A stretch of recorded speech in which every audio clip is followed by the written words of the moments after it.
आज हम जानेंगे एक ऐसे महान पुरुष के बारे में जिन्होंने पूरी दुनिया को भारत की संस्कृति और ज्ञान का पाठ पढ़ाया।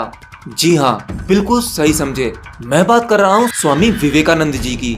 उनके जीवन की जितनी भी घटनाओं के बारे में आप पढ़ लो कम है, और साथ ही उनके जीवन से जुड़े किस्से बार बार पढ़ना और सुनना अच्छा लगता है। उनके बारे में बात करते समय शायद कोई भी बोर नहीं हो सकता। आई होप आप भी बोर नहीं होंगे, ये वीडियो पूरा देखेंगे। हो सकता है ये कुछ बातें शायद आप पहले से ही जानते हो। एक बार स्वामी विवेकानंद विदेश गए, जहाँ उनके स्वागत के लिए कई लोग आए हुए थे। उन लोगों ने स्वामी विवेकानंद की तरफ अपना हाथ बढ़ाया, हाथ मिलाने के लिए, और इंग्लिश में हेलो कहा, जिसके जवाब में स्वामी जी ने दोनों हाथ जोड़कर नमस्ते कहा।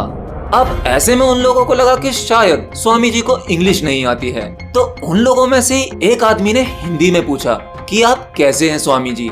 अब स्वामी जी बोले, I am fine and thank you. अब सब लोगों को बड़ा ही आश्चर्य हुआ। उन्होंने स्वामी जी से पूछा कि जब हमने आपसे इंग्लिश में बात की तो आपने हिंदी में उत्तर दिया, और जब हमने हिंदी में पूछा तो आपने इंग्लिश में उत्तर दिया, इसका क्या कारण है? तब स्वामी जी ने कहा, जब आप अपनी माँ का सम्मान कर रहे थे तब मैं अपनी माँ का सम्मान कर रहा था, और जब आपने मेरी माँ का सम्मान किया तब मैंने आपकी माँ का सम्मान किया। यदि किसी व्यक्ति को इंग्लिश बोलना या लिखना नहीं आता तो उसे किसी के भी सामने शर्मिंदा होने की जरूरत नहीं है, बल्कि शर्मिंदा तो उन्हें होना चाहिए जिन्हें हिंदी नहीं आती, क्योंकि हिंदी ही हमारी राष्ट्रभाषा है। हमें इस पर गर्व होना चाहिए। चलिए आप बताइए, क्या आप कोई ऐसा देश जानते हैं जहाँ के सरकारी काम उनकी राष्ट्रभाषा को छोड़कर किसी और भाषा में होते हों या फिर इंग्लिश में होते हों? यहाँ तक कि जो विदेश मंत्री या व्यापारी हमारे देश में आते हैं वो अपनी भाषा का ही प्रयोग करते हैं और स्पीच भी अपनी ही भाषा में देते हैं। फिर उनकी बात को हमारी भाषा में या तो इंग्लिश भाषा में अनुवाद करके समझाया जाता है। जब वो अपनी भाषा नहीं छोड़ते तो हमें हमारी राष्ट्रभाषा हिंदी को छोड़कर इंग्लिश में काम करने की क्या जरूरत है?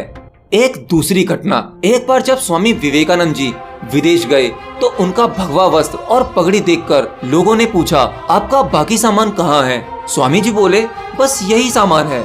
तो कुछ लोगों ने व्यंग किया, उनका मजाक उड़ाया, अरे ये कैसी संस्कृति है आपकी, तन पर केवल एक भगवा चादर लपेट रखी है, कोट पतलून जैसा कुछ भी नहीं पहना हुआ है। इस पर स्वामी विवेकानंद जी मुस्कुराए और बोले, हमारी संस्कृति आपकी संस्कृति से भिन्न है। आपकी संस्कृति का निर्माण आपके दर्जी करते हैं, जबकि हमारी संस्कृति का निर्माण हमारा चरित्र करता है। संस्कृति वस्त्रों में नहीं, चरित्र के विकास में है। स्वामी जी के जीवन की यह घटना बड़ी ही इंटरेस्टिंग है। एक बार एक विदेशी महिला स्वामी जी के समीप आकर बोली, मैं आपसे शादी करना चाहती हूँ। स्वामी जी बोले, आप मुझसे शादी क्यों करना चाहती हैं? क्या आप जानती नहीं हैं कि मैं एक सन्यासी हूँ? फिर वो महिला बोली, मैं आपके जैसा ही गौरवशाली, सुशील और तेजस्वी पुत्र चाहती हूँ, और ये तब संभव होगा जब आप मुझसे शादी करेंगे।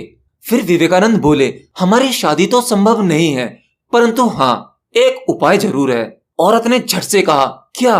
विवेकानंद ने उत्तर दिया, आज से मैं ही आपका पुत्र बन जाता हूँ और आप मेरी माँ बन जाओ।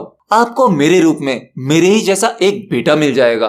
फिर वह औरत तुरंत विवेकानंद जी के चरणों में गिर गई और बोली, आप साक्षात ईश्वर के रूप हैं। इसे कहते हैं पुरुषास्त्र।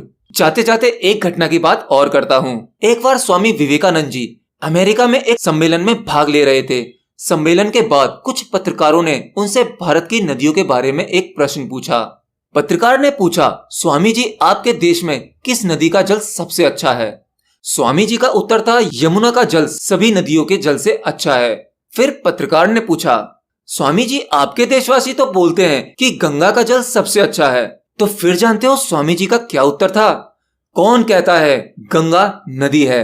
गंगा हमारी माँ है और उसका नीर जल नहीं अमृत है। यह सुनकर वहां बैठे सभी लोग स्तंभ रह गए और स्वामी जी के सामने निरुत्तर हो गए। तो वेल दोस्तों, ये था हमारे महान स्वामी विवेकानंद जी के बारे में।